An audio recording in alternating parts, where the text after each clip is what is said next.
હું નિપા મિસ્ત્રી તમારું બધાનું સુપર સહેલિયામાં સ્વાગત કરું છું। આજે આપણે કોઈ રેસીપી નથી શીખવાના, પરંતુ આજે આપણે એક મેડિસિન શીખવાના છે। એના માટે મેં અહીંયા 125 ગ્રામ ગોળ, 25 ગ્રામ સૂંઠ, 10 ગ્રામ મરી અને 25 ગ્રામ હળદર લીધી છે। હવે આપણે એક લોયામાં ગોળ લઈશું અને ગોળ ઓગળે ત્યાં સુધી જ આપણે એને ગરમ કરવાનો છે અને ગોળને દેશી ગોળ લેવાનો છે। કોલ્હાપુરી કે કેમિકલવાળો ગોળ નથી લેવાનો, દેશી ગોળ લેવાનો છે અને ગોળ ઓગળે ત્યાં સુધી જ આપણે એને ગેસ ઉપર રાખીશું, પછી આપણે તરત ગેસ બંધ કરી દેવાનો છે। મિત્રો, અત્યારે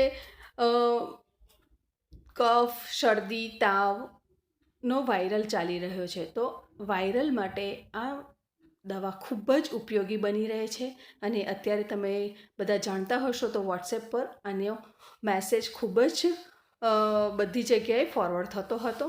તો મેં આનો યુઝ કરી જોયો તો મને ખૂબ જ ફાયદાકારક લાગ્યું, તો મને થયું ચાલ હું મારા મિત્રોને પણ બતાવું। ગોળ ઓગળી ગયો છે। હવે આ દરેક વસ્તુ સૂંઠ, હળદર અને મરી બધું જ આપણે ગોળની અંદર ઉમેરી દેવાનું છે અને એને સરસ હલાવી લેવાનું છે અને સરસ મિક્સ કરી લેવાનું છે અને એની નાની નાની ગોળીઓ બનાવી લેવાની છે। ગોળ છે તેમાં એન્ટીઓક્સિડન્ટ હોય છે, આયર્નનો સ્ત્રોત પણ એમાં સારો એવો હોય છે અને ગોળ આપણા શરીરના હાડકાનું બંધારણ પણ કરે છે। અને સૂંઠ છે તો સૂંઠ પણ આપણને કફમાં ખૂબ જ હેલ્પફુલ થાય છે।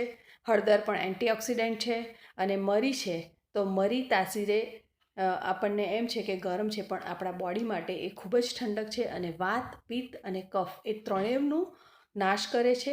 એટલે આ દરેક વસ્તુ ખૂબ જ ઉપયોગી બની રહે છે આપણા બોડી માટે। એટલે તાવ, શરદી, ખાંસી માટે આ દવા ખૂબ જ અકસીર છે, તો તમે જરૂરથી ટ્રાય કરજો। અને મેં કરી છે અને મને એનો ફાયદો થયો છે, એટલા માટે જ મને થયું કે ચાલો હું પણ મારા વ્યુઅર્સને, મારા સબસ્ક્રાઈબર્સને બેનિફિટ મળે તો એક ટ્રાય કરું કે આ હું એ લોકોની આગળ રજૂ કરું। એટલા માટે જ મેં મારા વ્યુઅર્સ અને સબસ્ક્રાઈબર માટે આ વિડીયો બનાવ્યો છે। આ રેસીપી મારી નથી, વોટ્સએપ પર આવતા મેસેજ પરથી જ મેં આ બનાવી છે અને મને એનો ફાયદો થયો છે અને હું તમારી આગળ બતાવી રહી છું।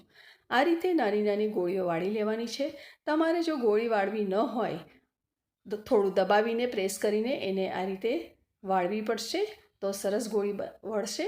અને જો તમને આ રીતે વાળવી ન હોય તો તમે હાફ ટીસ્પૂન જે મેઝર સ્પૂનની આવે છે તેનો યુઝ કરીને પણ તમે એમાંથી એટલું રોજ ફાંકી શકો છો।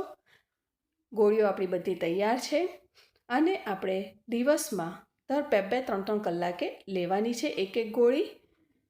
આ રીતે જો તમને ગોળી ન વાળવી હોય તો હાફ ટીસ્પૂન જેટલું મેઝર લઈ અને તમે એને પાણી સાથે એને ગળી જવાનું છે। ગોળી પણ પાણી સાથે આપણે ગળી જવાની છે। દિવસના 2 થી 3 કલાકના અંતરે આપણે લેવાનું છે, તો શ્યોર તમારો પ્રોબ્લેમ ક્યોર થઈ જશે।